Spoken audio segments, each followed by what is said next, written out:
আসসালামু আলাইকুম প্রিয় ভাই ও বোনেরা। জান্নাত হলো আমাদের চিরস্থায়ী ঘর, যেখানে দুঃখ নেই, কষ্ট নেই, নেই কোনো ভয় বা দুশ্চিন্তা। কিন্তু সেই জান্নাত অর্জনের জন্য আমাদের এই দুনিয়াতেই চেষ্টা করতে হবে।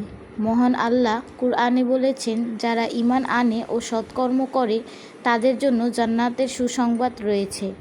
5 ওয়াক্ত নামাজ ঠিকভাবে আদায় করা, কুরআন ও হাদিসের পথে চলা, মিথ্যা ও অন্যায় থেকে বিরত থাকা, মা বাবার খেদমত করা, মানুষের উপকার করা আর আল্লাহর সন্তুষ্টর জন্য জীবন গড়ে তোলাই জান্নাতের মূল চাবি। মনে রাখবেন, দুনিয়ার জীবন ক্ষণস্থায়ী, কিন্তু জান্নাতের জীবন চিরস্থায়ী।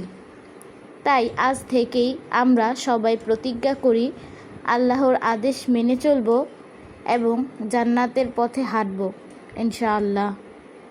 সবাই আমার চ্যানেলটি সাবস্ক্রাইব করুন এবং আমাকে সাপোর্ট করুন এবং আমার ভিডিওতে লাইক, কমেন্ট, শেয়ার করুন। ভালো থাকবেন।